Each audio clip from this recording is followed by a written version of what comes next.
ওকে, তাহলে আমরা শুরু করছি।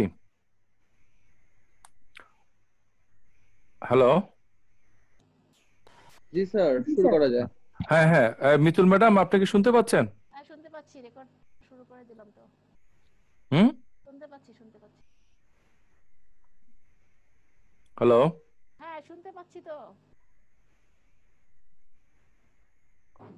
শুনতে পাচ্ছি। আচ্ছা, তাহলে আপনি ওই রেকর্ড করা শুরু করেন। হ্যাঁ। আহ, আমরা আর্টিফিশিয়াল ইন্টেলিজেন্স নিয়ে আলোচনা করছিলাম। আর্টিফিশিয়াল ইন্টেলিজেন্সের মধ্যে দুইটা ডমিনেন্ট ট্রেন্ড আমরা পেয়েছি। একটা হচ্ছে যে স্ট্রং এআই, একটা হচ্ছে উইক এআই।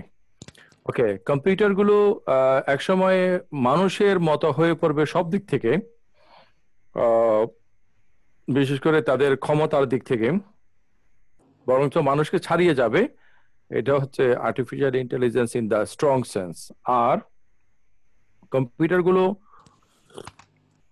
যতই তাদের ডেভেলপমেন্ট ঘটুক না কেন, তারা মানুষকে আলটিমেটলি ছাড়িয়ে যেতে পারবে না। তাদের ডেভেলপমেন্ট হবে ফাংশনাল ডেভেলপমেন্ট, ক্যাপাসিটি ডেভেলপমেন্ট বা এফিসিয়েন্সি ডেভেলপমেন্ট, স্কিল ডেভেলপমেন্ট। কিন্তু নলেজ, ক্রিয়েটিভিটি, সাবজেক্টিভিটি, আমাদের যে pain and pleasure, qualia, philosophy of মাইন্ডে আমরা যতগুলো মেন্টাল আসপেক্ট পড়েছি, সেগুলো তারা পারবে না, ভবিষ্যতে পারবে না, কখনোই পারবে না। এরকম যদি আমরা মনে করি তাহলে হচ্ছে উইক এআই। তাহলে যে কেউ যে কোনো কিছু মনে করতে পারে, কিন্তু কেন আমরা এটা মনে করছি? এটার জন্য যখন আমরা কোনো যুক্তি হাজির করব, তখন আমাদের এই মনে করাটা ফিলোসফি হয়ে উঠবে।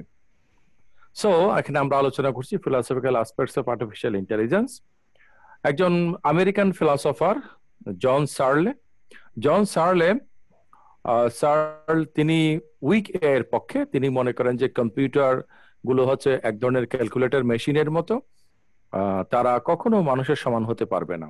সেই জন্য তিনি একটা চাইনিজ রুম আর্গুমেন্টের কথা বলেছেন। চাইনিজ লেখা একটা রুমের মধ্যে যদি ওনাকে রাখা হয় এবং চাইনিজ ভাষায় যদি ওনার কাছ থেকে কিছু চাওয়া হয়, এবং উনি চাইনিজ থেকে ইংলিশে একটা রুল বুক যদি উনি ব্যবহার করেন, সেটা ব্যবহার করে উনি চাইনিজ রিকোয়ারমেন্টটা ফুলফিল করতে পারবেন। তাতে করে বাইরের লোকেরা হয়তো এভিডেন্সিয়ালি মনে করবে যে ভিতরের লোকটা চাইনিজ বোঝে, কিন্তু আমরা জানি যে ভিতরের লোকটা চাইনিজ বোঝে না। সেভাবে করে উনি বলছেন যে কম্পিউটার গুলো কাজ করে, কম্পিউটার গুলো এই ধরনের একটা সিস্টেম বা এক ধরনের রুল মেনে চলে, ওই রুল বুক ফলো করে চলে। যার কারণে জন সার্ল বলছে, আমি যেমন চাইনিজ বুঝি না, তেমনি কম্পিউটারে কিন্তু কোনো কিছু আন্ডারস্ট্যান্ড করে না, সে এক্সিকিউট করে। ওকে, যেহেতু সে আন্ডারস্ট্যান্ড করে না, সেজন্য সে আলটিমেটলি আমাদের মতো হতে পারবে না। এটা রেসপন্সে আমরা গত ক্লাসে দেখেছি যে বলা হচ্ছে যে রুমের ভিতরে হয়তো জন সার্ল যে ব্যক্তিটা আছে ইংলিশ স্পিকিং, সে চাইনিজ জানে না, কিন্তু সে তো একটা রুমেরই অংশ, সুতরাং রুমটা এজ এ হোল জানে। এটা সিস্টেমস রিপ্লাই। রোবট রিপ্লাই হলো যে আমরা যেভাবে আমাদের শরীর আছে, আমাদের যেভাবে ইনপুট আউটপুট আছে, সেই ধরনের রোবট যদি আমরা বানাতে পারি, তাহলে সেটা অবশ্যই আন্ডারস্ট্যান্ড করবে। ব্রেন সিমুলেটর রিপ্লাই এটারই একটা মতো, একই রকম, যে আমাদের ব্রেনটা যেভাবে কাজ করে, আমরা যদি সেরকম যদি আর্টিফিশিয়াল নিউরন দিয়ে যদি একটা সিস্টেম ডেভেলপ করতে পারি, সেটাও কিন্তু আমাদের মতো করেই হবে। কম্বিনেশন রিপ্লাই হচ্ছে যে একটা রোবোটিক বডি এবং ব্রেন, যেটা দুইটাকে মিলিয়ে যেটা, সেটা যদি আমরা করতে পারি তাহলে এটা অবশ্যই পড়বে। আদার মাইন্ডস রিপ্লাই হচ্ছে যে ওকে, চাইনিজ ভাষা বোঝে না জন সার্লে, কিন্তু সে তো কিছু না কিছু বোঝে। সে যে কিভাবে বোঝে সেটা যদি আমরা জানতে চাই, তাহলে আমরা বুঝতে পারি যে একটা ইনপুট আউটপুট সিস্টেমে সে বোঝে। ইংলিশ ভাষাটা জন সার্লে কিভাবে বোঝে, সেটা উনি যেভাবে শিখেছে, কম্পিউটারের পক্ষে সেটা বোঝা সম্ভব। আর মেনি মেনশনস রিপ্লাই হচ্ছে মেনশন মানে আমরা জানি ঘর। তাহলে এখন আমি যে ঘরের মধ্যে আসছি, সেই ঘরে না থেকে আমি অন্য ঘরও থাকতে পারি, তাতে কিন্তু আমি ওকে। এখন আমার যে বডি, আমি একজন মেল পার্সন, আমি একজন বয়স্ক পার্সন। এখানে যারা আমরা ক্লাসে অ্যাটেন্ড করছি, তাদের মধ্যে অনেকে আছে যারা মেল নয়, অথবা যারা আমার মতো মেল হলো পুরুষ নয়। তাহলে আমাদের বিভিন্ন বডিলি স্ট্রাকচারের মধ্যে আমরা যেমন আমি থাকি, তেমনি করে আমাদের বায়োলজিক্যাল ব্রেন যেভাবে কাজ করে, যেটার মাধ্যমে আমাদের ইন্টেলিজেন্সিয়া এবং নলেজ ডেভেলপ করেছে, সেইটা বায়োলজিক্যাল সেট আপ ছাড়াও হতে পারে। যেমন যারা এলিয়েন কোনো সভ্যতা যদি থাকে, তারা বুদ্ধিমান হয়, থাকতে পারে বলে আমরা মনে করি, তাদের গঠন কিন্তু আমাদের বায়োলজিক্যাল গঠনের মতো নাও হতে পারে, তাহলে তাদের বুদ্ধি থাকবে। তাহলে যাদের বুদ্ধি আছে তারাই হচ্ছে বুদ্ধিমান বা বুদ্ধিমতী বা বুদ্ধিসম্পন্ন।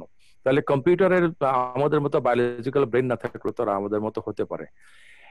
এই এই ছয়টা হচ্ছে জন সার্লের চাইনিজ টুম আর্গুমেন্ট স্ট্রং এর বিপক্ষে যেটা দিয়েছে তাদের রেসপন্স বা ক্রিটিসিজম। আজকে আমরা এক এক করে এই ক্রিটিসিজম গুলোর একটুখানি বিস্তারিত পড়ব, এবং জন সার্লে এগুলাকে কিভাবে রিবার্টাল করেন, এগুলোকে রেসপন্স করেন, সেটা আমরা দেখব। ওকে, এখন এতক্ষণ আমি যা বললাম এর মধ্যে কারো যদি না বোঝার কিছু থাকে বলতে পারো। হ্যাঁ, কই রোকন? স্যার আমার একটু প্রশ্ন ছিল স্যার। তোমার প্রশ্ন না থেকে পারে, বলো। স্যার প্রশ্নটা হলো স্যার, যদি এখন যদি একটা রোবট যদি তৈরি করা হয়, যদি রোবট যদি সবকিছু নিয়ন্ত্রণ করে, তো মানুষের অস্তিত্বটা পাওয়া যাচ্ছে না। তখন তখন রোবটই সবকিছু নিয়ন্ত্রণ করবে। মানুষের এই যে অধিকারটা আছে, ওই অধিকারটা মানুষের মধ্যে, মানুষ তখন ভেদাভেদ তৈরি তৈরি হয়ে যাবে তখন মানুষ। ভেদাভেদ তৈরি হয়ে যাবে না? তাহলে হ্যালো, তাহলে স্যার, তাহলে রোবট এবং মানুষের মধ্যে তো পার্থক্যটা কোথায় থাকবে কোথায়? আমার প্রশ্ন হলো, রোবট এবং মানুষের মধ্যে পার্থক্য এটা কেমনে আচ্ছা হবে তখন? আচ্ছা, মনে করো তুমি আমাকে একটা অঙ্ক মিলাইতে দিলাম, ওকে? জি স্যার। আমি অঙ্কটা মিলাইলাম, আর অঙ্কটা একটা কম্পিউটারে মিলাই দিল,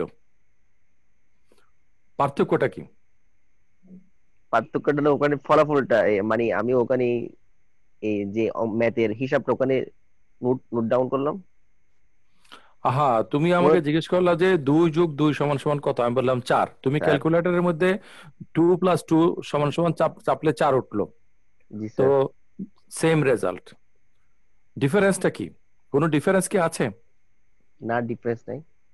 ডিফারেন্স আছে, যে একটা হলো যে 2+2 = 4, এই কথাটা আমি বুঝি, আন্ডারস্ট্যান্ড করি। আর 2+2 = 4, এই কথাটা ক্যালকুলেটর আন্ডারস্ট্যান্ড করে না। স্যার ওটাতে মানে ফাংশনালিজম করা আছে, সেজন্য হচ্ছে ওটা রাইট রাইট, সে ইফ দেনে কাজ করে। মনে করো, মনে করো একটা লাঠি, ওকে? আমি এখানে একটা ইয়া দেখাই, ওকে? আমার চশমাটা তুলো, তোমরা তো দেখতে পাচ্ছ? জি স্যার। রাইট, আচ্ছা। চশমা, এই চশমাটা, এই চশমাটা, আমি এই চশমাটা যদি নাড়াই, এই চশমাটা নড়তেছে না? নড়তেছে স্যার। নড়তেছে, তাই না? এই চশমাটার নড়াটা এটার মাধ্যমে হচ্ছে। তাহলে আমার আমার হাতের আঙ্গুলগুলো নড়ছে, হাতের আঙ্গুলগুলো নড়ার আগে দিয়া এটা আমার শোল্ডার হয়ে ব্রেন থেকে আসছে না? হুম। আমি যে হাত নাড়াচ্ছি এটা তো আমি কনসাস। এখন এই চশমাগুলা একটা যে একটাকে নাড়াচ্ছে, সে কি কনসাস? হ্যালো, হয়তো স্যার একটু না স্যার। কনসাস। কে কনসাস? আমি মনে করো এই চশমাটা দিয়ে এই চশমাটা নাড়াচ্ছি, এখন এই চশমাটা কি কনসাস যে সে এই চশমাটাকে নাড়াচ্ছে, নাকি সে একটা কজাল প্রসেসে কাজ করতেছে, যে কজাল প্রসেসটা হচ্ছে আমার ব্রেইনের কজাল প্রসেস থেকে ভিন্ন? এটাও একটা কজাল, এটা নাড়াচ্ছি বলে এটা নড়তেছে, জি স্যার। এটা হাত নাড়াচ্ছি নাড়াচ্ছে। বলে এটা নড়তেছে। আমার এখানে নাড়ানোর কমান্ড হচ্ছে বলে আমার হাতটা নড়তেছে। ফিজিক্যাল প্রসেসে দুইটাই সমান, কিন্তু আমি আন্ডারস্ট্যান্ড করছি যে আমি হাত নাড়াচ্ছি, আমি কনসাস। কিন্তু এই চশমাটা আন্ডারস্ট্যান্ড করছে না যে সে পরের চশমাটাকে নাড়াচ্ছে, এবং that this spectacles is not conscious. Am I right? জি স্যার। রাইট। তাহলে ক্যালকুলেটর মেশিন যখন টু জি plus two sir. Is equal to 4 বলে, ক্যালকুলেটর মেশিন যখন 2+2 ইজ ইকুয়াল টু 4 বলে, ক্যালকুলেটর মেশিন কি কনসাস? নো না স্যার। ক্যালকুলেটর মেশিনকে আন্ডারস্ট্যান্ড স্যার। করে যে, ক্যালকুলেটর মেশিনকে আন্ডারস্ট্যান্ড করে? না স্যার। তো ক্যালকুলেটর মেশিন হচ্ছে যে খুবই সিম্পল একটা মেশিন। আর আমাদের সুপার কম্পিউটার, আমাদের সার্ভার কম্পিউটার, কোয়ান্টাম কম্পিউটার, ভবিষ্যতের কম্পিউটার, এগুলো হবে অনেক বেশি জটিল, কিন্তু ব্যাপারটা তো সেম,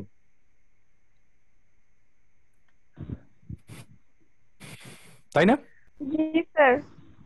তাহলে রোকন, তুমি যে প্রশ্ন করছিলে যে কম্পিউটারের সাথে আমাদের কি হবে, কি সমস্যা, আবার একটু বলো তো।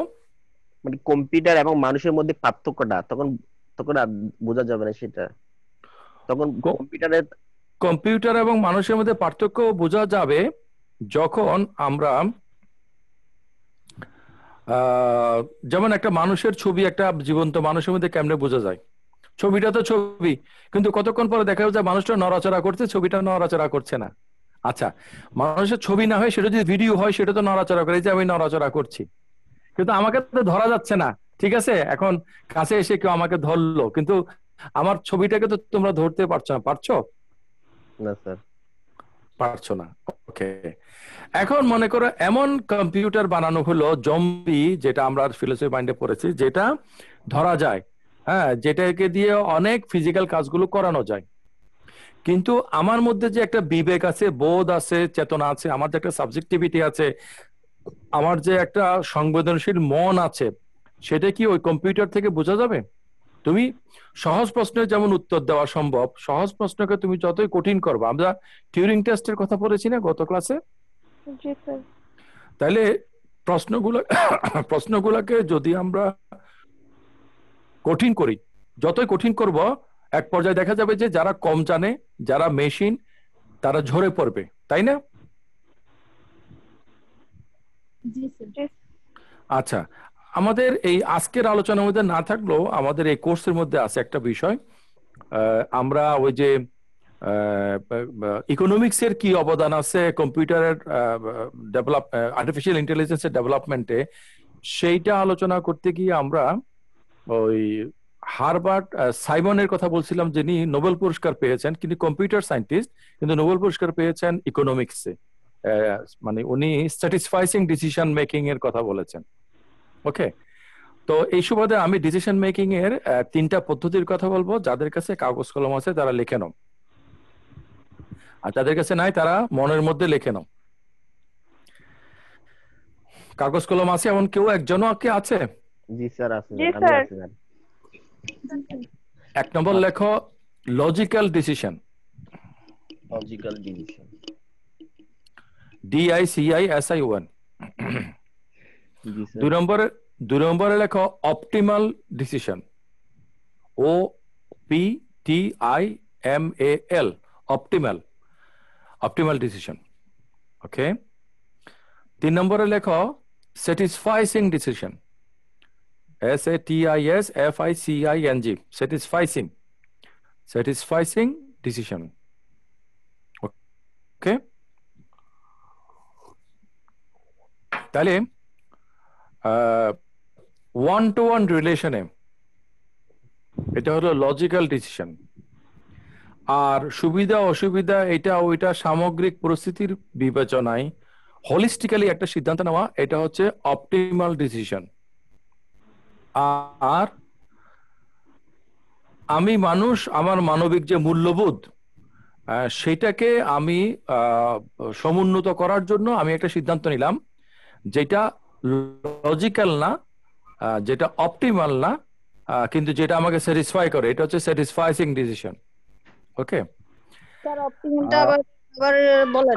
হ্যাঁ, আমি আমার কথাটা শেষ হোক, তারপরে তোমরা বোঝো, ইয়ে করো। আর সৌরভ, সৌরভ কি শুনছো? জি স্যার, শুনতে পাচ্ছি। মাইক্রোফোন যাদের আননেসেসারি অন থাকবে তুমি সেটা তাদেরকে একটু হেল্প করবা সেগুলো মিউট করার ক্ষেত্রে। Okay sir. ওকে, তাহলে বলা হয়েছে যে এই ধরনের কোড দেখাইতে পারলে তুমি এই দরজাটা খুলে দিবা। তাহলে এই কোডটা যখন দেখাইতে পারে দরজাটা খুলে দে, এটা হলো লজিক্যাল ডিসিশন। ওকে, কিন্তু হতে পারে যে একজন চুরি করে কোডটা জেনে গেছে এবং ওইটা এসে বইলা দরজাটা খোলার চেষ্টা করছে, হতে পারে না? হতে পারে স্যার। আচ্ছা রোকন, তুমি থাকো, শুধু রোকনের মাইক্রোফোনটা অন রাখো। হতে পারে আবার এমন হতে পারে যে আমি ঘরের মালিক, কিন্তু আমি কোডটা ভুলে গেছি, চাবিটা খুঁজে পাচ্ছি না, কিন্তু তাই বলে আমার কম্পিউটার আমাকে আমার রুমে ঢুকতে দিচ্ছে না। কম্পিউটারের এই কাজটা কি লজিক্যাল নাকি ইলজিক্যাল? Logical sir. কিন্তু এর দ্বারা কি আমি ক্ষতিগ্রস্ত হইলাম না? অবশ্যই ক্ষতিগ্রস্ত হলাম। আচ্ছা, যারা মনে করো চুরি করে, দুর্নীতি করে, তারা কেন চুরি করে? কারণ তার টাকার দরকার। কেন তার টাকার দরকার? কোন একটা কারণ নিশ্চয় আছে, তাই না? আর্থিক সংকটের কারণে। যে কোনো কারণে। তাহলে লজিক্যাল হচ্ছে তো ওয়ান টু ওয়ান রিলেশন, আমি এটা করেছি এই কারণে করেছি, ও আমাকে ঘুষি মারছে সেজন্য আমি মারছি, এটা হচ্ছে লজিক্যাল। কিন্তু এমন হতে পারে যে ও আমাকে মারছে কিন্তু আমি যদি ওকে ঘুষি মারতে চাই ওর সাথে আমার সম্পর্ক নষ্ট হয়ে যাবে, হতে পারে সে না বুঝে মেরেছে, এরকম অনেক কিছুই হতে পারে না? জি স্যার। তো অনেক কিছুই যে হতে পারে সেটা আমরা কেমনে বুঝবো? সামগ্রিক একটা বিবেচনা করব না, তার সাথে সম্পর্ক, সে মানুষটা কেমন ইত্যাদি, তাই না? যখন আমি আমার পাসওয়ার্ডটা ভুলে যাই তখন সামগ্রিকভাবে বিবেচনা করে কর্তৃপক্ষ মনে করে যে সে আসলে ভুলে গেছে, সেই জেনুইন ইউজার, তখন তাকে পাসওয়ার্ডটা রিসেট করার সুযোগ দেয় না? জি কথা জি, বল। সুযোগ দে স্যার, সুযোগ দে স্যার। তাহলে আমি নির্দিষ্ট পাসওয়ার্ড দিতে পারলে খুলে, এটা হচ্ছে লজিক্যাল ডিসিশন। আমি নির্দিষ্ট পাসওয়ার্ড দিতে না পারলো আমাকে রিসেট করার সুযোগ দেয়, অথবা আমাকে যদি সে সন্দেহ করে আমি নির্দিষ্ট পাসওয়ার্ড দিলেও দেখা যাবে যে সে আমাকে খুলতে দিবে না। এইটা কিভাবে সম্ভব? এটা হলো সামগ্রিক বিবেচনা, অপটিমাল ডিসিশন। ওকে, আচ্ছা, আরেক ধরনের ডিসিশন আমরা নেই যেটা কোনো কম্পিউটার, রোবট বা মেশিনের পক্ষে নেওয়া সম্ভব নয়, সেটা হচ্ছে স্যাটিসফাইং ডিসিশন। স্যাটিসফাইং ডিসিশন বোঝানোর ক্ষেত্রে আমি সাধারণত দুইটা গল্প বলে থাকি। একটা গল্প হলো এরকম যে একজন ব্যক্তির দুইটা ঘোড়া ছিল, তার মধ্যে একটা ঘোড়া হচ্ছে সবচেয়ে দ্রুতগামী, ওটার মতো কেউ দৌড়াতে পারে না, কেউ কখনো ওই ঘোড়াটাকে হারাইতে পারে না। একদিন চোর এসে ঘোড়াগুলাকে চুরি করে নিয়ে যাচ্ছে। চোর এসে যখন ঘোড়াগুলাকে চুরি করে নিয়ে যাচ্ছে, ও টের পেয়ে কোনটা চুরি করছে, যেটা সবচেয়ে দ্রুতগামী সেটা, ও তখন যেটা বেশি দৌড়াইতে পারে না ওইটাকে নিয়ে চোরের পিছু ধাওয়া করছে। ও দেখলো যে চোর বেটা ওই ঘোড়াটা চালাইতে পারতেছে না, যার কারণে ঘোড়াটা বেশি দৌড়াচ্ছে না।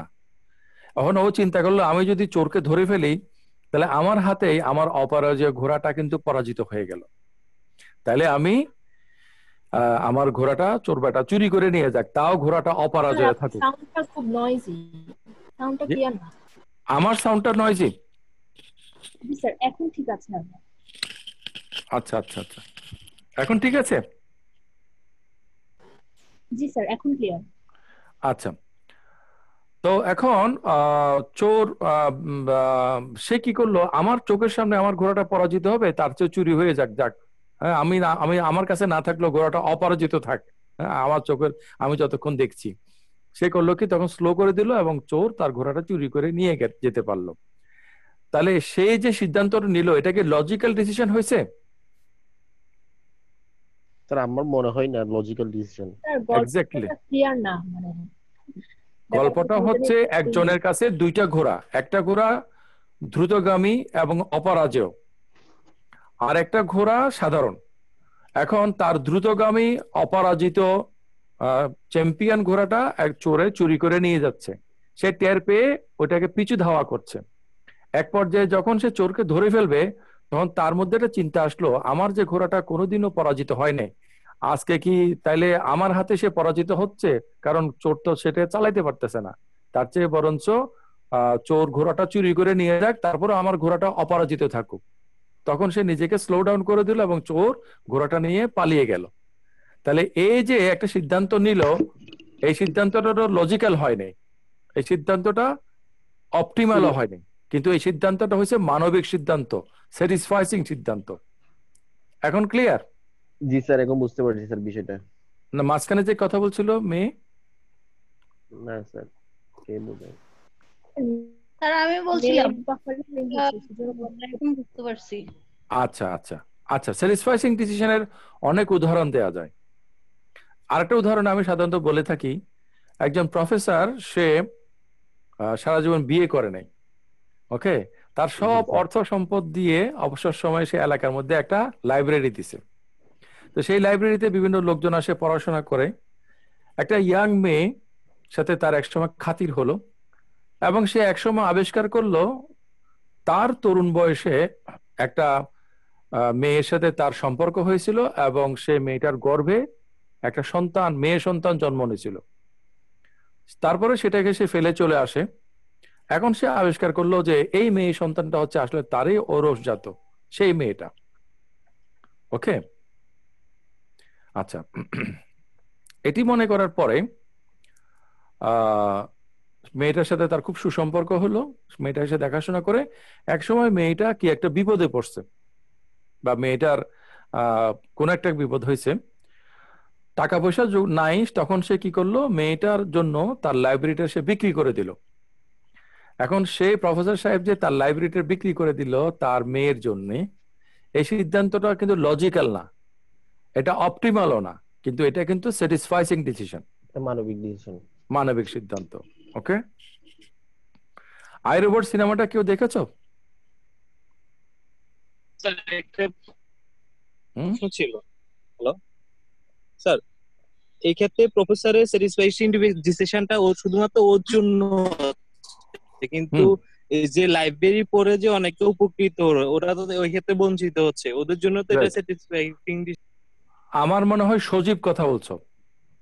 ডিসিশন না। হ্যাঁ, জি স্যার, জি সুদীপ স্যার। স্যার। আমি কিন্তু নাম স্যার। দেখি নাই, আমি গলার আওয়াজ শুনেই চিনতে পারছি।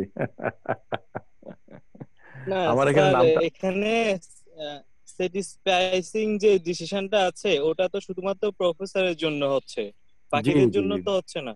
জি, বাকিদের জন্য যদি হইতো তাহলে এটা স্যাটিসফাইং না হইয়া এটা অপটিমাল হইতো। ওকে, জি স্যার। রাইট। মনে করো একজন জগৎ বিখ্যাত একজন গবেষক, একজন সেনানায়ক বা একজন রাষ্ট্রপতি বা একজন রাজনীতিবিদ, একজন বিখ্যাত ব্যক্তি, তিনি বেঁচে থাকলে দেশ ও জাতির অনেক উপকার হবে, যেমন আমি বেঁচে থাকলে দেশ ও জাতির অনেক উপকার হবে। এখন মনে করো আমার ঘরের কারো একটা মরণ ব্যাধি হয়েছে, এখন আমি যদি আমার ঘরের লোকটাকে সেবা শুশ্রূষা করতে যাই তাহলে আমি সংক্রমিত হব।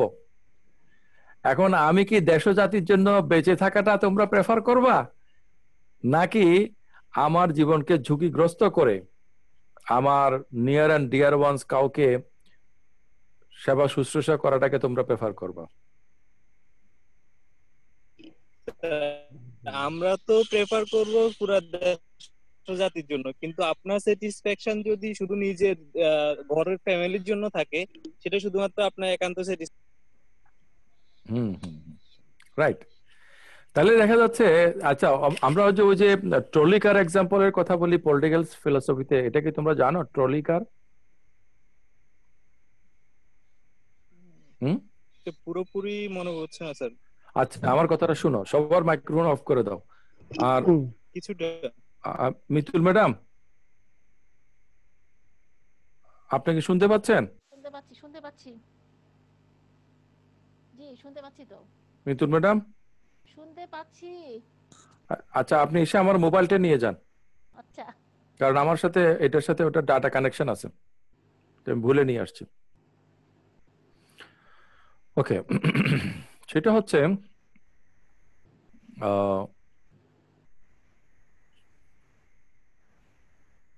মনে করো একটা এক সেকেন্ড, না কারেন্ট ইন্টারনেট চলে গেলে এটা থেকে ডাটা পাবে, সেজন্য এটা টেবিলের উপর রাখো, কিছু করতে হবে না, জাস্ট রাখো।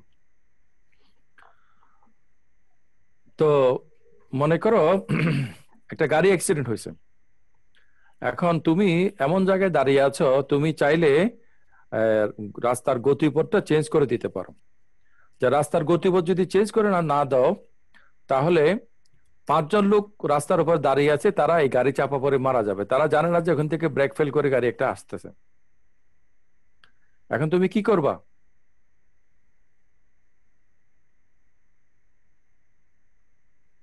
হ্যালো, স্যার আবার একটু রিপিট করলে ভালো হয়।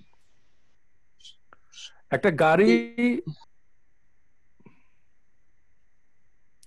গাড়ি ব্রেক ফেল করছে, এখন যে দিক থেকে আসতেছে সেখানে 5 জন লোক দাঁড়িয়ে আছে, গাড়িটা যেভাবে যাচ্ছে ওই 5 জন লোক গাড়ি চাপা পড়ে মারা যাবে। চাইলে তুমি গাড়িটাকে ভিন্ন দিকে চালাই দিতে পারো, তাতে 5 জন লোক বেঁচে যাবে, তুমি কি করবা? স্যার অবশ্যই 5 জন লোককে বাঁচানোর চেষ্টা করব। কে, তামরিন? জি স্যার। আচ্ছা, আমি এই অবশ্যই 5 স্যার জন, আমি অবশ্যই স্যার এটা বাঁচানোর চেষ্টা করব না, কারণ আমি নিজে বাঁচলেই তুমি নিজে বাঁচবা না, তুমি বাঁচবা, তোমাকে কিছু এফেক্ট করবে না, কিন্তু গাড়িটা নিজে বাঁচা যাবে। হ্যাঁ নিজে, তোমার কোনো সমস্যা নাই, কিন্তু তুমি চাইলে গাড়ির গতিপথটা চেঞ্জ করে দিতে পারো। তাহলে আমি ওই 5 জন লোককে বাঁচাবো। রাইট, সবাই বাঁচাবে। কিন্তু ওই বাঁচানোর জন্য আরেকটা যে বিকল্প পথ আছে, সেখানে এক গোবেচারা দাঁড়িয়ে আছে, সে কিন্তু মারা যাবে। এখন তুমি কি 5 জনকে বাঁচাবা নাকি একজনকে বাঁচাবা? স্যার অবশ্যই আমি স্যার আমার 5 জনকে। উপযোগবাদী চিন্তাধারা যদি মেনে চলি তাহলে আমি এই অবশ্যই 5 জনকে ক্ষেত্রে বাঁচাবো। হ্যাঁ, ইউটিলিটেরিয়ান থিওরি থেকে। আচ্ছা আচ্ছা, তা মাহফুজ বলেছো, অন্তরা বলেছো, আর যারা বলেছো, তাহলে স্যার মোটামুটি দেখা যাবে যে প্রায় সবাই এই একজনের বিনিময়ে 5 জনকে বাঁচানোর চেষ্টা করবে। Am I right? Hello, Yes, sir. জি স্যার। ওকে। আচ্ছা, আমার ঘরে কেউ না হয়। মনে করো হ্যাঁ, এটা আর একটা ভেজালের কথা, তুমি যেটা পেশার কথা বলো, ওই মানুষ এই একজন যে সে যদি তোমার খাতিরলা মানুষ হয়, তুমি বলবো যে তাইলে অপরিচিত 5 জন লোক পারা যাক, আমার খাতিরলাটা বাঁচুক। হ্যাঁ, এটা আবার কিন্তু ইউটিলিটেরিয়ান মানে উপযোগবাদ অপটিমাল ডিসিশন অনুসারে হয় না।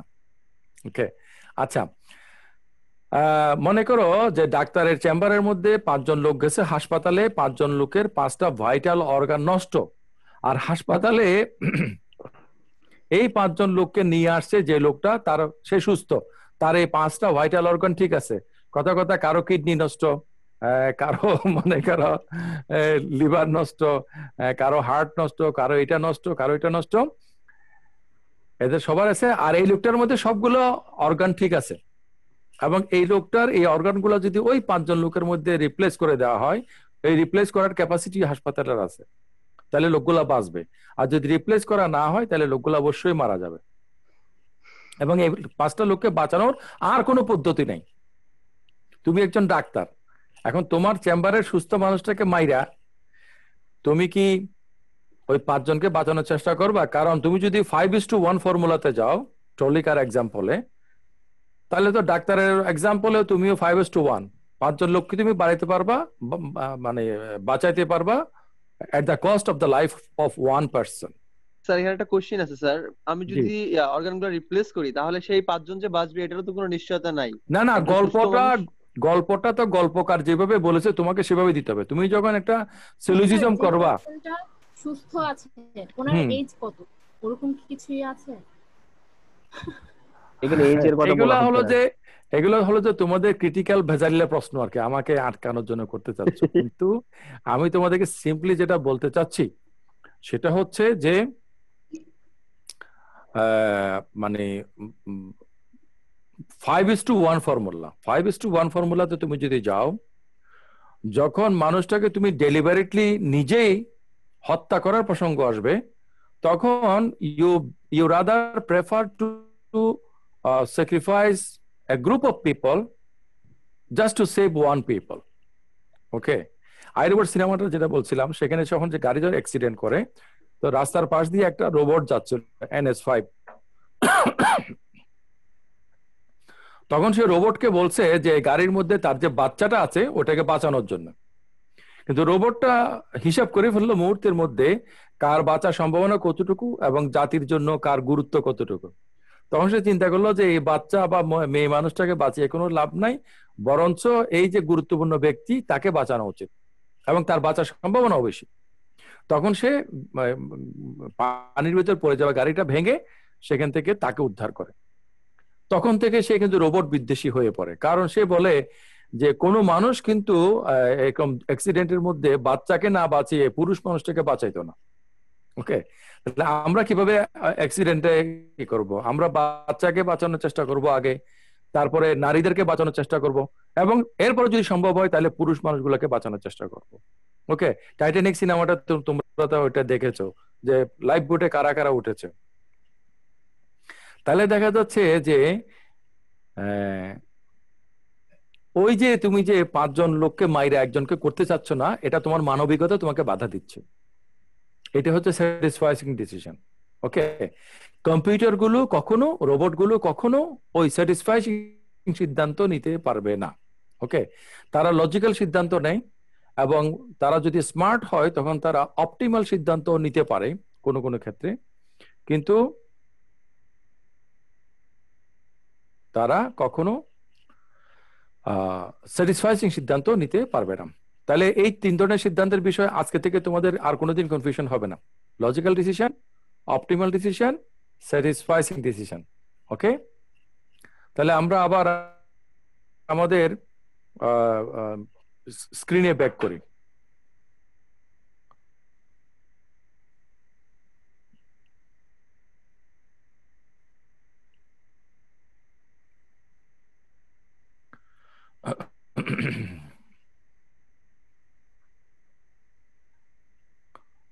ও আচ্ছা,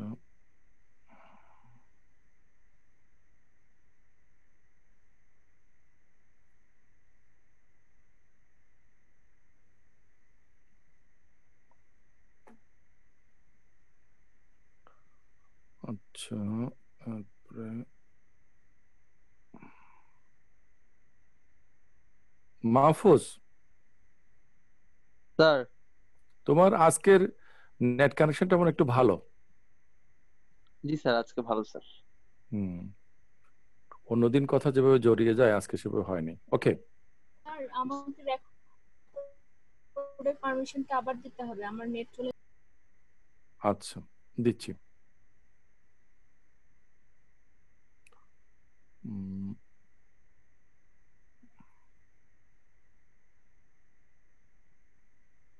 সৌরভ, সৌরভ,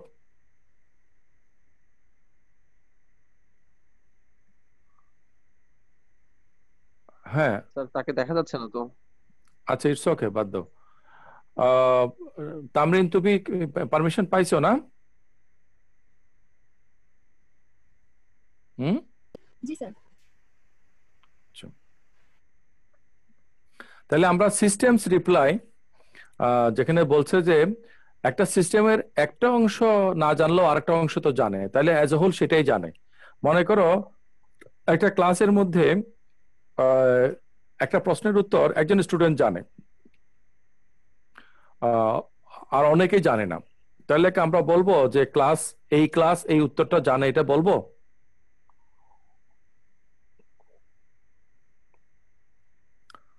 না স্যার। কেন বলবো না? বলবো। কেন? অবশ্যই বলবো। মনে করো একটা জিনিস একটা রুমের মধ্যে এক কর্নারে আছে, কোন এক জায়গাতে আছে, তাহলে এই রুমটা কি এই জিনিসটাকে ধারণ করে? জি স্যার। জি স্যার। তাহলে দেখা যাচ্ছে যে জন সার্লে নিজে হয়তো জানে না, কিন্তু ওভারঅল পুরো রুমটা তো জানে, পুরো সিস্টেমটা তো জানে। এটা হচ্ছে সিস্টেমস রিপ্লাই। ক্লিয়ার? ওকে, এখন জন সার্লে বলতেছে এখানে একটা ইন্টারনালাইজেশন প্রবলেম আছে। ইন্টারনালাইজেশন প্রবলেম মানে হচ্ছে যে সার্লে বলতে চাচ্ছে যে আমাদের মধ্যে যে একটা ইন্টারনাল প্রসিডিউর কাজ করে, এটা তো ওই সিস্টেমের মধ্যে কাজ করে না। একটু আগে আমি রোকনের সাথে আলোচনার মধ্যে যেটা বললাম, একটা ক্যালকুলেটর যখন 2+2 = 4 বলে, আর আমি যখন 2+2 = 4 বলি, তাহলে দুইটাই সমান। কিন্তু আমি আর কম্পিউটার কিন্তু ক্যালকুলেটর কিন্তু সমান নই, কারণ ক্যালকুলেটর যখন 2+2 = 4 বলে সে কিন্তু জানে না, সে অ্যাওয়্যার না, তার মধ্যে কোনো কগনিটিভ প্রসেস কাজ করে না, কোনো মানে তার মধ্যে ইন্টারনাল কোনো কিছু নাই আমার মধ্যে যেটা কাজ করে, যেটাকে আমরা মাইন্ড বলি। তাহলে একটা ক্যালকুলেটরের কোনো মেন্টাল প্রসেস নাই। তাহলে চাইনিজ রুমের মধ্যে যেভাবে একটা উত্তর দেয়া হচ্ছে ইনপুট আউটপুট সিস্টেমে, সেখানে কি কোনো আন্ডারস্ট্যান্ডিং কাজ করছে? জি না স্যার। রাইট। আচ্ছা, যদি বলে যে না, তাহলে একটা অংশ জানে বাকিটা জানে না, ওভারঅল তো সিস্টেমটা জানে, 2 নম্বর পয়েন্টে আসো যে তাহলে দুইটা মাইন্ড হচ্ছে।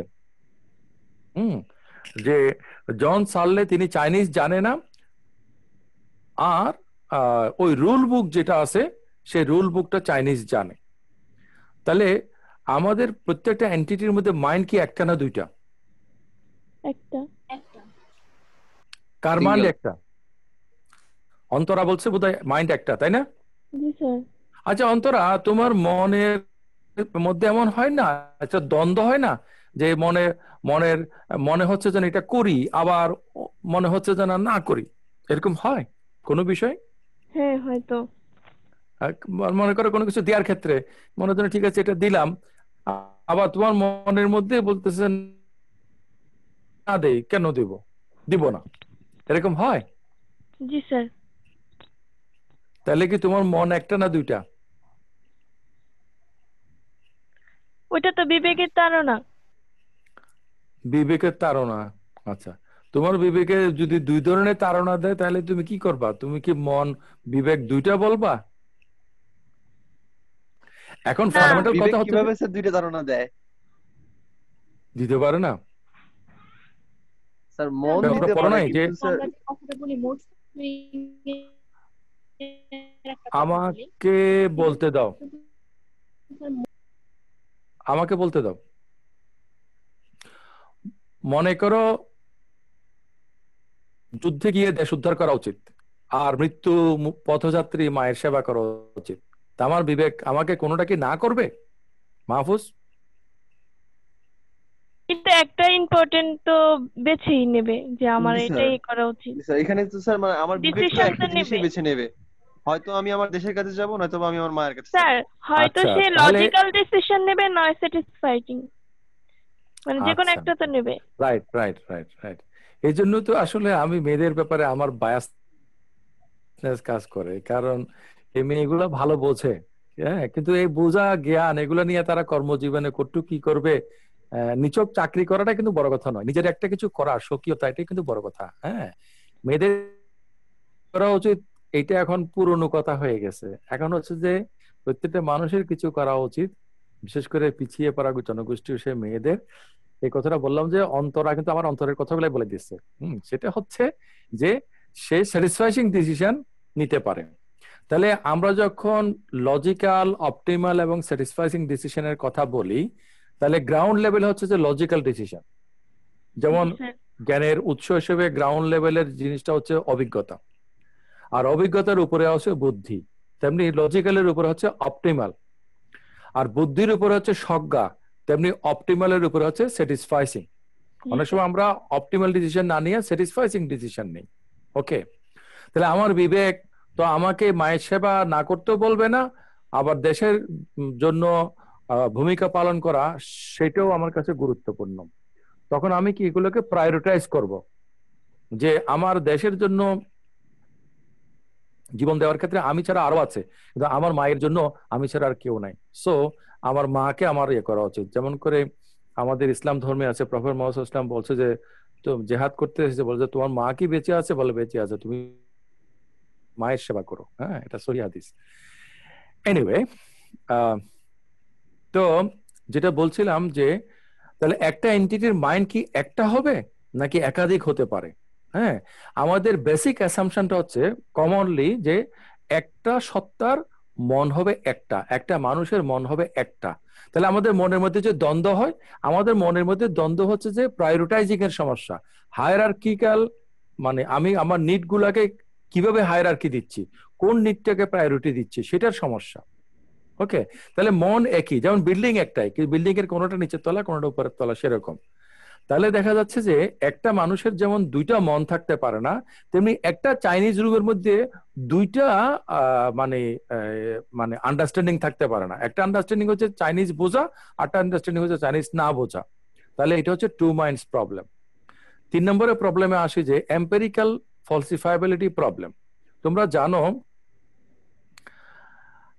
আজকের ক্লাসটা কিন্তু আমার কাছে ভালোই লাগতেছে, তোমাদের কাছে কেমন লাগে? স্যার ভালো। তুমি তো কই ভাই? স্যার আমারও খুব ভালো লাগতেছে স্যার ক্লাসটা। আচ্ছা, তো তোমরা তো আমাকে সময় বেঁধে দিছো যে মানে কি জানি প্রথমে অন্তর আমাকে বলছিল 50 মিনিট। আমি যেভাবে গপসপ মেরে মেরে ক্লাস নেই, আমার পক্ষে তো 30 মিনিট 40 মিনিট এর মধ্যে 50 মিনিটে শেষ করা মুশকিল। তো একটা না বললে তো আধা ঘন্টাও লাগে না, আধা ঘন্টার মধ্যে আমি সবগুলো বলে বলতে পারবো, কিন্তু তাতে তোমরা তো বুঝবে না। হ্যাঁ, তোমরা স্যার তো এটা আমাকে সবার মনের কথা ছিল, আমি শুধু উত্থাপন আচ্ছা এখন তুমি আবার একটা সার্ভে করো আজকে ক্লাসের পরে যে মনের কথাটা চেঞ্জ হয়েছে কিনা, হইলে আমরা কি 15-20 মিনিট সময় বাড়াইতে পারবো কিনা from the next class, not today. Okay, এটা তুমি আলোচনা করে আমাকে জানাইও। জি স্যার। আচ্ছা, সেটা হচ্ছে যে আমি কিছু কথা বলবো, তোমরা একটু খেয়াল করবা, জাস্ট উইদিন আমি 5 মিনিটে শেষ করব। সায়েন্স, সায়েন্স কোনো কিছু হতে হলে সায়েন্সের মধ্যে তোমরা জানো অবজারভেশন বেসিস হতে হবে, ফ্যাক্ট বেসিস হতে হবে। সায়েন্সে যে কোনো কিছু, যে কোনো একটা সিদ্ধান্ত, আমরা যদি সায়েন্টিফিক ডিসিশন বলি, সায়েন্টিফিক ফাইন্ডিংস বলি, সেটার মধ্যে তিনটা জিনিস থাকতে হবে। ইট মাস্ট বি টেস্টেবল, এটাকে পরীক্ষা করা যাবে এমন। ইট মাস্ট বি রিপ্রোডিউসেবল, এবং পরীক্ষাটা একবার করা গেছে আর দ্বিতীয়বার করা যাচ্ছে না, তাহলে হবে না, পরীক্ষাটা বারবার করা যেতে হবে। and falsifiable. রাইট, ছেলেরও যদি হয় ঠাকুর গায়ের ছেলে, জীবনে যদি বেঁচে থাকি ঠাকুর গো একদিন যাবো, বুঝছো, ইনশাআল্লাহ। অবশ্যই স্যার, স্বাগতম স্যার। সবচেয়ে ভালো হবে তুমি আর আমি দুজন যদি মোটরসাইকেল নিয়ে একটা লং ড্রাইভে যাই, চে গুয়েভারার মতো। জি স্যার, জি স্যার, অবশ্যই স্যার, অবশ্যই। একটা সিনেমা আছে মোটরসাইকেল ডায়েরিজ, হ্যাঁ, আমি যে মোটরসাইকেল চালাই সেটা তো আমাকে মানায় না, তো আমি নিজেকে নিজে অটো সাজেশন দেই, সান্ত্বনা দেই। চে গুয়েভারাও তো মোটরসাইকেল চালাইছে, অবশ্য চে গুয়েভারা কি জানি বলে সিগারেট খাইছে, আমি তো খাইতে পারি না। আচ্ছা, আমার সাথে চেয়ের কিন্তু অনেক মিল আছে, যদিও উনি বামপন্থী আর আমি মানে ইসলামপন্থী, এটুকুই ডিফারেন্স। যেটা বলছিলাম সেটা হচ্ছে যে সায়েন্সের কোনো কিছু সায়েন্স হতে হলে তিনটা জিনিস লাগবে: টেস্টেবল, রিপ্রোডিউসেবল এবং ফলসিফায়েবল। সায়েন্সের কোনো কিছু যদি ফলসিফায়েবল না হয় তাহলে সেটা রিলিজিয়ন হয়ে পড়বে, সেটা সায়েন্স থাকবে না। কিন্তু এটা একটা ভুল মিনিং করা হয় যে সায়েন্সের বিষয়টা ফলসিফায়েবল, তাহলে এগুলো ঠিক না। আসলে হচ্ছে যে সায়েন্সের প্যারাডাইম চেঞ্জ হয়, এবং প্যারাডাইম চেঞ্জ মানে আগে প্যারাডাইমটা কিন্তু বাদ যাওয়া না। তোমার গাড়ির টায়ারটা যদি ফুটে যায়, তুমি গাড়িটাতে ফেলে দিবে না, তুমি টায়ারটা চেঞ্জ করবা। তাহলে নিউটনের ফিজিক্স কিন্তু বাদ যায় নাই, বরঞ্চ সেটার কিছু উন্নয়ন ঘটেছে আইনস্টাইনের হাতে। এখন যে কোয়ান্টাম যুগ আসছে, কোয়ান্টাম মেকানিক্স, এখন কিন্তু আইনস্টাইন বাদ যাচ্ছে না, রিলেটিভিটি বাদ যাচ্ছে না, কিন্তু সেটা ডেভেলপমেন্ট ঘটতেছে। এটা হলো সায়েন্টিফিক প্রগ্রেস। তোমরা মানান স্যারের কোর্স পাবা ফাইনাল ইয়ারে উঠলে। তাহলে ফলসিফাইবিলিটি মানে হচ্ছে আমি যতগুলো কাক দেখেছি সব হচ্ছে কালো। আগামীকাল যদি আমি যদি একটা সাদা কাক দেখি তাহলে কাক হয় কালো, এই কথাটা কিন্তু ফলসিফাইড হবে। ওকে, তাহলে কিভাবে একটা জিনিসকে ফলস করতে হবে এই জিনিসটা যদি জানা না থাকে, ওই টেস্ট করার পদ্ধতিটা যদি না থাকে, সেটাকে যদি রিপ্রোডিউস করা না যায়, তাহলে এটা সায়েন্স হবে না। ওকে, তাহলে এই ফলসিফাইবিলিটির কথা এখানে বলা হচ্ছে যে according to Searle, the Chinese room lacks the causal powers of the brain, therefore cannot understand. তিনি বলছেন যে চাইনিজ রুমের মধ্যে আমাদের ব্রেইনের যে কজাল পাওয়ার, ব্রেইন যেভাবে কাজ করে সেটা নাই, যার কারণে চাইনিজ রুম কোনো কিছু আন্ডারস্ট্যান্ড করে না। Why doesn't the room or silicon chips have such causal powers? এখানে প্রশ্নবোধক চিহ্ন হবে। How would we know whether the brains of an intelligent alien species have such causal power? তাহলে ব্রোকনের সাথে যেটা কথা বলছিলাম, 2-2-4 এটা ক্যালকুলেটরও বলতে পারে, যে কোনো মানুষও বলতে পারে, কিন্তু মানুষের এই বলা এবং ক্যালকুলেটরের বলার মধ্যে পার্থক্যটা হলো মানুষ সেটাকে আন্ডারস্ট্যান্ড করে, ক্যালকুলেটর সেটাকে আন্ডারস্ট্যান্ড করে না। মানুষ জানে, কম্পিউটার জানে না। তাহলে মানুষের মধ্যে যে কজাল প্রসেসে এটা আসে সেটা তো ক্যালকুলেটরের মধ্যে আসে না, কারণ ক্যালকুলেটরের মধ্যে কোনো ব্রেইন নাই। ক্যালকুলেটরের মধ্যে যেমন কম্পিউটারের মধ্যে প্রসেসর আছে, কিন্তু কম্পিউটারের মধ্যে কোনো নিউরন নাই, কোনো সেল নাই, কোনো বায়োলজিক্যাল কম্পোনেন্ট নাই। এখন কেউ একজন সঠিক উত্তর দিল, আমি যদি সার্বিক একটা বিবেচনার মধ্যে না যাই, আমি কিভাবে বুঝতে পারবো সেটা বুঝে দিছে নাকি আন্তাজে দিছে? যেমন একটা ওয়েমার মেশিন কিন্তু কোনোদিনও বুঝতে পারবে না যে এই সঠিক উত্তরটা সে কিন্তু আন্তাজ করে দিছে। পারবে বুঝতে?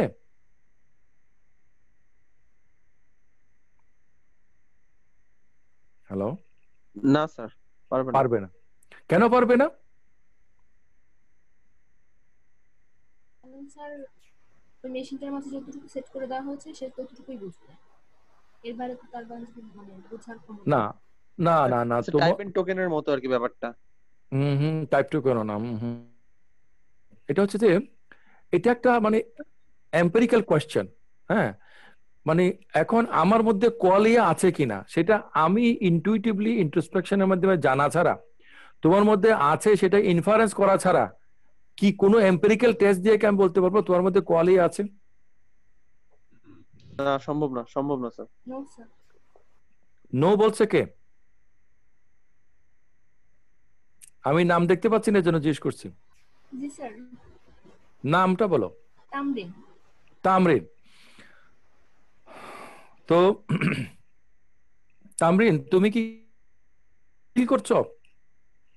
জি স্যার। তুমি কিছু ফিল করতেছো কিনা, অনুভব করতেছো কিছু একটা সাবজেক্টিভলি তোমার মতো করে একান্ত? জি স্যার। আচ্ছা, এটা আমাদের বলার দরকার নেই, ওকে? জি স্যার। কিন্তু তুমি যে একটা ফিল করছো, আচ্ছা মনে করো তোমার সাথে আমার খুব খাতির আছে, তুমি আমাকে বললা কিছু একটা, ওকে? এই যে মনে করো এখানে সিস্টেমস রিপ্লাই, এটাকে হলুদ মার্কার করা আছে, তুমি কি দেখতে পাচ্ছ? জি স্যার। আচ্ছা, তুমিও দেখতে পাচ্ছ, আমি মনে করছি তুমি দেখতে পাচ্ছ। এটা দেখে তোমার মধ্যে যে একটা ফিলিং তৈরি হয়েছে, আমার পক্ষে কি ওই ফিলিংটাকে এক্সপেরিমেন্টালি দেখা সম্ভব? No sir. আমি কি করি, আমি উত্তরটা মিলাই যাই। তো উত্তরটা মিললে আমি মনে করি ঠিক হয়েছে। তো 2-2-4 ক্যালকুলেটর বলছে, 2-2-4 মানুষও বলছে, উত্তরটা মিলে গেছে। তাহলে মানুষের ক্যালকুলেটরকে সমান হবে? নো স্যার, সেম হবে না। কেন হবে না?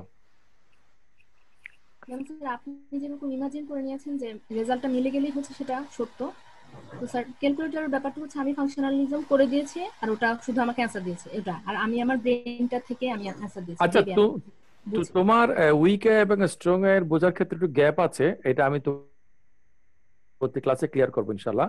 হয়তো তুমি নিশ্চয়ই ক্লাস রেগুলারলি কন্টিনিউ করবা। ওই যে কার্টেশিয়ান কোঅর্ডিনেট একটা কথা যেটা বলে না, ওটা কি কেউ জানো? অঙ্কের ক্ষেত্রে ওই যে কার্তেশীয় গুণজ পদ্ধতি বোধহয় এরকম কিছু একটা হবে, বাংলাটা আমি শিওর না। এরকম মনে করো আড়াআড়ি ভাবে। হ্যাঁ, মনে করো আমি এখানে তো আমি কাগজ কলম আনি নাই, সরি, আজকে আমি ড্রয়িং রুমে বসছি। সেটা হচ্ছে যে মনে করো 16 বর্গ ফুট, আচ্ছা কার্টেশিয়ান কোঅর্ডিনেট বাদ দাও, 16 বর্গ ফুট এলাকা। 16 বর্গ ফুট কিভাবে হতে পারে? এদিকে 4 ওদিকে 4, তাহলে 16, ওকে? এদিকে 2 ওদিকে 8, তাহলে 16 হতে পারে না? জি sir.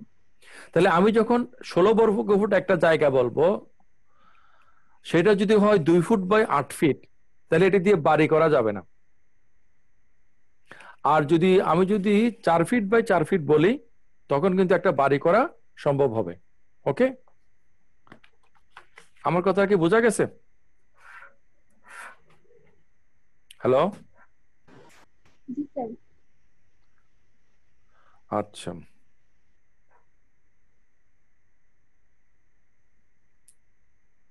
Okay. In the mean time আমার হাতে কাগজ চলে আসছে, আমি তোমাদেরকে এটা দেখাই।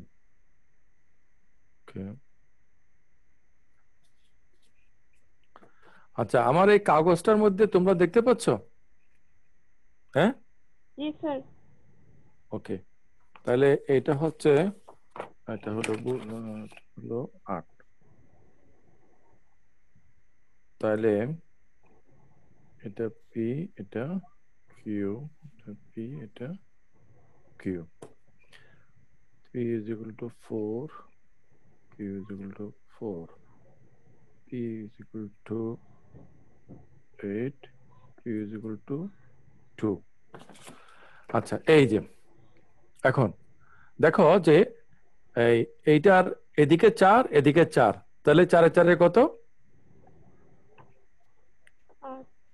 16। 16।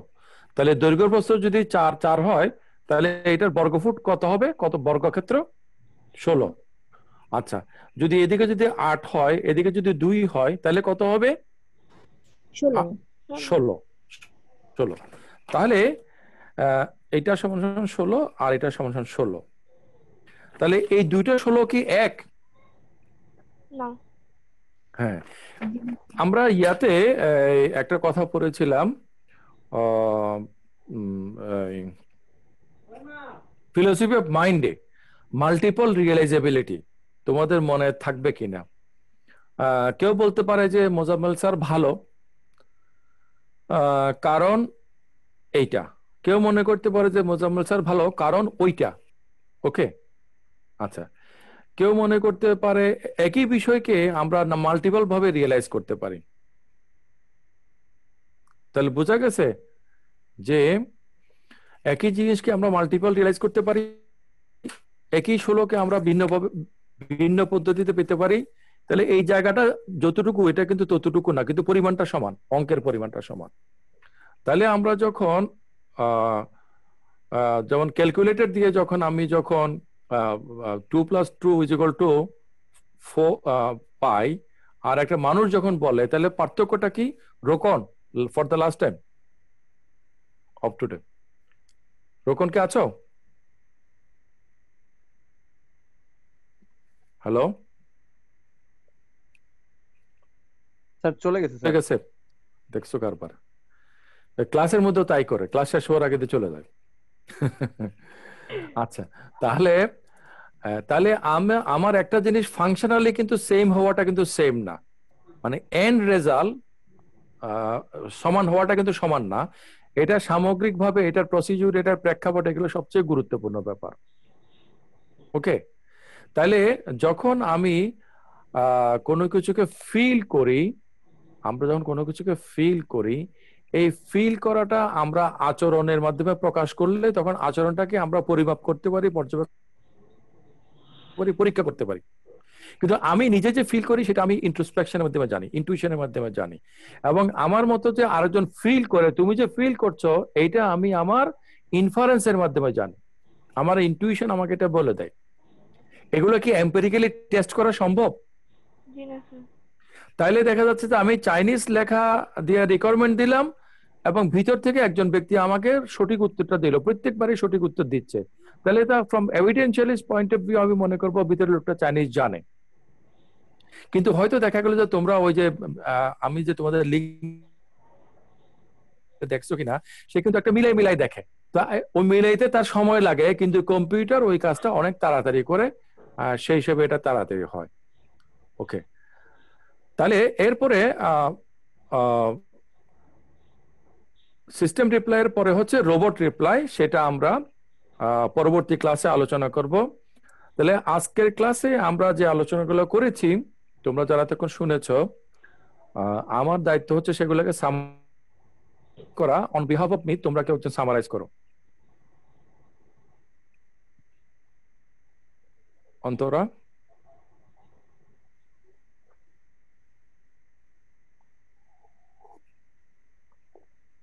অন্তরাকে চলে গেছে? স্যার না। তুই শুরু করছো না কেন?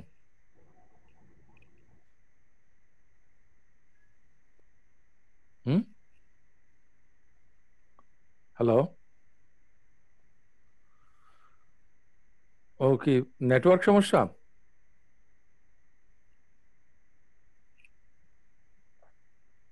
আচ্ছা মাহফুজ স্যার, তোমার তো আজকে কানেকশন ভালো, তো তাহলে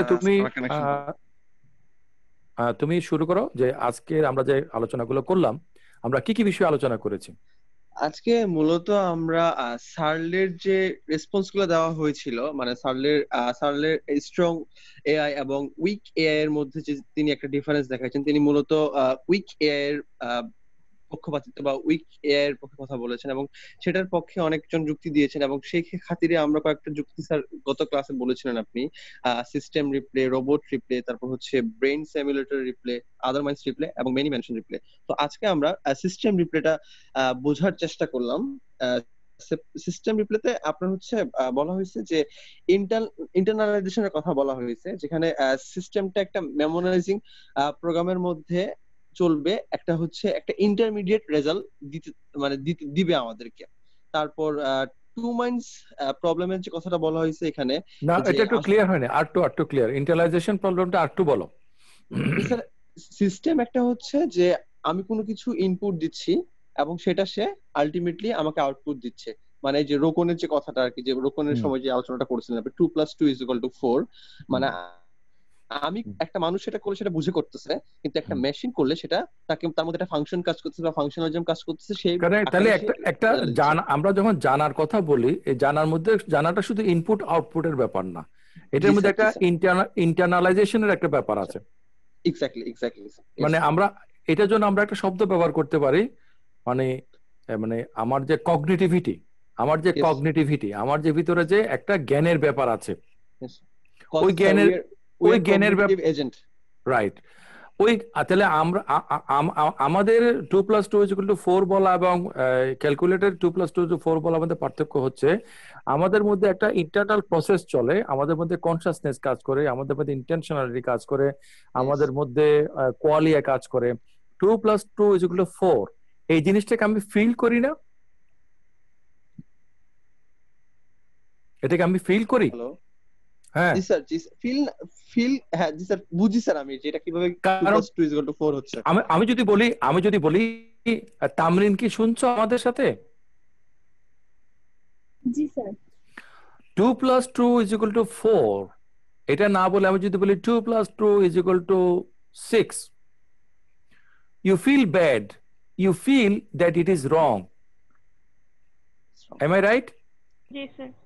তাহলে আমরা সবসময় ফিজিক্যাল কোনো কিছু দেখলে শুনলে এক্সপেরিয়েন্সের মধ্যে ফিল করি সেটা না, আমরা রাইটনেস, রংনেস, গুডনেস, ব্যাডনেস এগুলো ফিল করি না?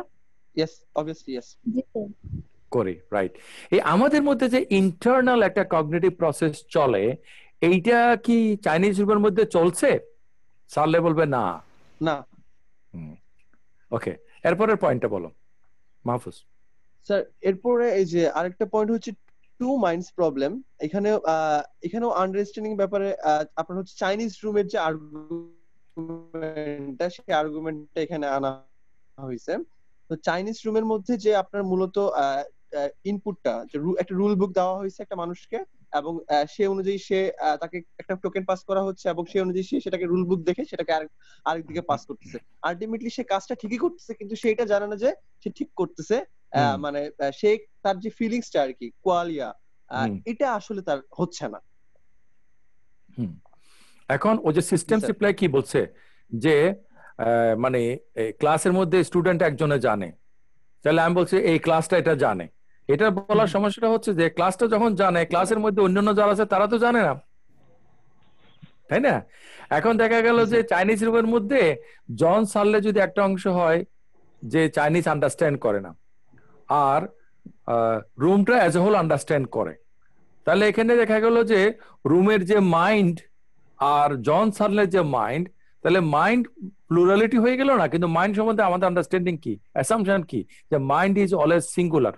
আমরা একটা ডিটেইলস আলোচনা করে দেখাইছি যে ওই যে অন্তরার সাথে তখন কথা বলছিলাম যে মাইন্ডের মধ্যে যে দ্বন্দ্ব চলে, এগুলো হচ্ছে যে হায়ারার্কির দ্বন্দ্ব। আমি কোনটাকে প্রায়োরিটাইজ করব, কোনটাকে কোনটার উপরে স্থান দেব, বিভিন্ন ধরনের সাইকোলজিক্যাল হায়ারার্কি হতে পারে, আমার ফিজিক্যাল নিডের হায়ারার্কি হতে পারে, অনেক ধরনের হায়ারার্কি হতে পারে। কিন্তু আমাদের বডির যেমন বিভিন্ন অর্গান আছে, আমাদের মাইন্ডের সাথে নানা ধরনের আসপেক্ট আছে, কিন্তু as a whole mind is a single entity. কিন্তু চাইনিজ রুমের মধ্যে দেখা যাচ্ছে দুইটা মাইন্ড, একটা হলো সার্লের মাইন্ড যে চাইনিজ আন্ডারস্ট্যান্ড করে না, আর একটা হলো যে অ্যাজ এ হোল চাইনিজ রুমটার একটা মাইন্ড যেটা কিন্তু চাইনিজ আন্ডারস্ট্যান্ড করে। তাহলে এখানে টু মাইন্ডস এর একটা প্রবলেম আসছে বলে জন সার্লে বলতে চাচ্ছে, আর এই টাইটেল গুলো কিন্তু আমি দিয়েছি। জি স্যার, সার্লে এখানে আরেকটা স্যার ল্যাকিংস দেখাইছে যে sir causal powers of brain, মানে আমাদের ব্রেইন যে কজাল পাওয়ারটা করে সেটা ল্যাকিংসটা মানে চাইনিজ রুমের মধ্যে দেখা যায়। কারণ আমি জিনিসটা পাস করতেছি ঠিকই, কিন্তু আমি জানি না সেটা কিভাবে হচ্ছে, কিন্তু সেটা রাইট হচ্ছে, কিন্তু আমার ব্রেইন যে সেটা স্টিমুলেট করতেছে, সেটা ঠিক করতেছে, সেটা আমার ব্রেইন বুঝতে পারতেছে না। আর শেষের দিকে একটা কথা মনে পড়লো মাহফুজের এই কথাটা শুনে, সেটা হচ্ছে যে আমরা যখন লাকি কেসের কথা বলি তখনও কিন্তু ওই কজাল প্রবলেম, এটা প্রপার কজের মধ্যে দিয়ে কিন্তু আমি যদি জানতাম তাহলে আমি অবশ্যই জানি বলা যাবে, এমনকি আমারটা যদি ভুলও হয় জানি বলা যাবে। আর যদি আমি প্রপার কজের মাধ্যমে না জানি, যেমন আমার তোমাদের যদি স্মরণ করাই দিই, জাস্টিফিকেশনটা আমাকে আগে ভাগে করতে হবে। কিন্তু আমি যদি আগে সিদ্ধান্তটা গ্রহণ করে পরে জাস্টিফিকেশন করি, ডগমেটিক ওয়েতে যেটা লোকেরা করে নিজের ব্যক্তিগত বিশ্বাসকে অনেক সময় সাপোর্ট করার জন্য, এটা কিন্তু লাকি কেস, এগুলো কিন্তু নলেজ বলা যাবে না, সেটাও কিন্তু একটা কজাল প্রবলেম। তাহলে কজাল প্রসেসটা কিন্তু যথাযথ হইতে হবে, তাই না? তাহলে যেভাবে আমি আন্ডারস্ট্যান্ড করে একটা উত্তর দেওয়ার কথা, আমি যদি আন্ডারস্ট্যান্ড না করে যদি সে উত্তরটা দেই, ইভেন উত্তরটা যদি সঠিক হয়, তাহলে কিন্তু বলা যাবে না যে আসলে এটা হয়েছে। তারপরে 3 নাম্বার,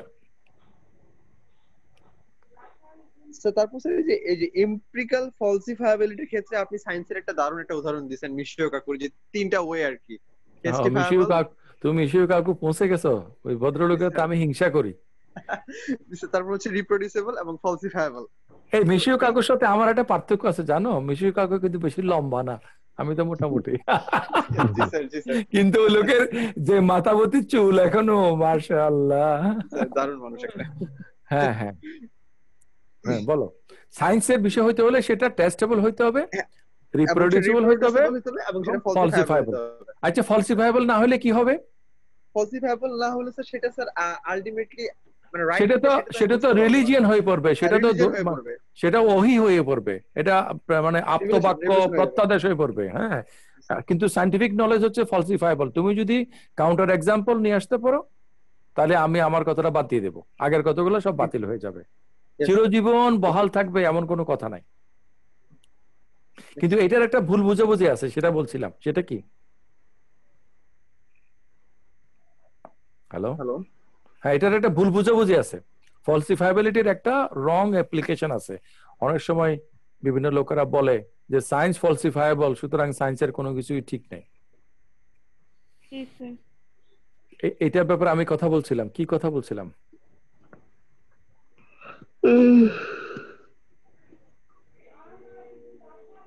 কই মাহফুজ, কোথায় গেলা?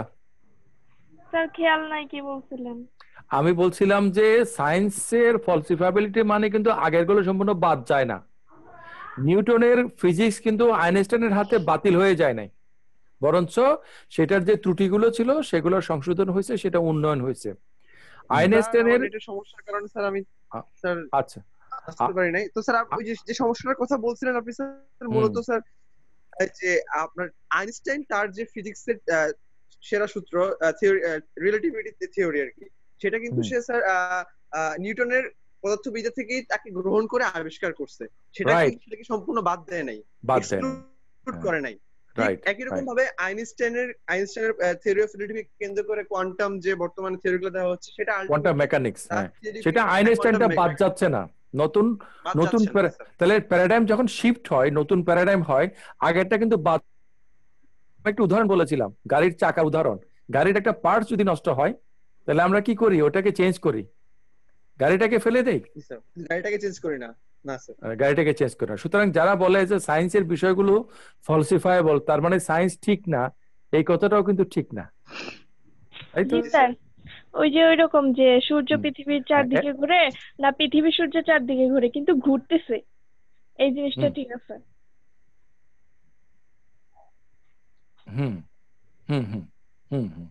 অবজারভেশনের ভিত্তিতে আমি যদি একটা কাউন্টার অবজারভেশন নিয়ে আসতে পারি, তাহলে আগের অবজারভেশনকে আমরা কারেকশন করব। ওকে, এখন আমার ভিতরে যে আন্ডারস্ট্যান্ডিং চলছে, আমার যে কজাল প্রসেস, এইটার জন্য এম্পিরিক্যাল ভেরিফিকেশনটা কি? এলিয়েনদের কজাল প্রসেসটা কি? এটার এম্পিরিক্যাল ভেরিফিকেশন কি? আমার মধ্যে তামরিনকে নিয়ে কথা বলছিলাম, তামরিনের মধ্যে যে একটা কোয়ালিয়া মধ্যে কাজ করছে, সেই কোয়ালিয়াটা আমি কিভাবে এম্পিরিক্যালি যাচাই করব যে ওর মধ্যে একটা কোয়ালিয়া কাজ করছে? আমি ওর রেসপন্সটাকে যাচাই করতে পারবো। তামরিন কি আছো? জি স্যার। এই যে সিস্টেমস রিপ্লাই, এটা হলুদ লেখা, তুমি কি দেখতে পাচ্ছ মার্ক করা? জি স্যার। আচ্ছা, এখন আমি যদি জিজ্ঞেস করি যে সিস্টেমস রিপ্লাই এটা কোন রঙে মার্ক করা, তুমি বলবা হলুদ রঙে, তাহলে উত্তরটা হয়েছে। তুমি যদি বলো সবুজ রঙে, তাহলে উত্তরটা হয় নাই। তাহলে তোমার রেসপন্সটাকে আমি যাচাই করতে পারি, কিন্তু তুমি যেটা ফিল করছো সেটাকে আমি কিভাবে যাচাই করব? হ্যালো, বিহেভিয়ারের মাধ্যমে যে আমরা যে যাচাই করি, চেষ্টা করি, এটা আমরা সবসময় করি। এটা করা ছাড়া আমাদের তো আর কোনো পথ নাই। কিন্তু আমাদের চেষ্টাটা কি সবসময় সফল হয় এবং সঠিক হয় বা হওয়া উচিত? এমন হলো যে অন্তরা, জি স্যার, সবসময় সঠিক হয় না। আচ্ছা, এমন হতে পারে যে আমাদের যে অবধারণ বা জাজমেন্ট, আমাদের যে চিন্তা, সেটা সঠিক আছে, কিন্তু আমরা যেভাবে বলেছি, উত্তরটা যেভাবে দিয়েছি, সেটা ভুল হয়েছে, এমন হয় না? জি স্যার। তাহলে আমাদের ভিতরের যে একান্ত প্রসেসটা এইটা যাচাই করার এম্পিরিক্যাল ভেরিফায়াবিলিটি তো নাই। কিভাবে তুমি ফলসিফাই করবা? তামরিন এই মুহূর্তে যা কিছু ফিল করছে, আমি সেটাকে কিভাবে ফলসিফাই করব এম্পিরিক্যালি? পারবো না। হ্যাঁ, আমি প্রসঙ্গক্রমে বলেছিলাম যে মহাকাশ বিজ্ঞান নিয়ে গবেষণার মধ্যে কেন নোবেল পুরস্কার দেওয়া হয় না, কারণ সেগুলোকে এম্পিরিক্যালি ভেরিফাই করা যায় না। তো এখন জগৎ আরেকটা তৈরি করে তো জগৎ প্রক্রিয়া কিভাবে হয়েছে এটা দেখানো সম্ভব হবে না। অবজারভেশন মেথডে সেটা করা হয়। মনে করো কিভাবে বিবর্তন ঘটছে, সেজন্য বিবর্তন ঘটাইয়া ল্যাবরেটরির মধ্যে তো দেখানো যাবে না যে বিবর্তন ঘটছে। ইনফারেন্স করা যাবে। ইনফারেন্স করা যাবে, কিন্তু ইনফারেন্স আর এম্পিরিক্যাল ভেরিফিকেশন তো এক না। জি স্যার, এটা হলো প্রবলেম। যাই হোক, আজকে যা কিছু আলোচনা হলো, তাহলে আমাদের নেক্সট ক্লাস হবে আজকে বুধবার, আগামী রোববারে। স্যার আমি একটা স্যার কথা বলতে চাচ্ছিলাম স্যার। স্যার আচ্ছা, আমরা স্পিলবার্গের রেকর্ডটা অফ করে দিই। ম্যাডাম রেকর্ড অফ করে দেন। হ্যাঁ,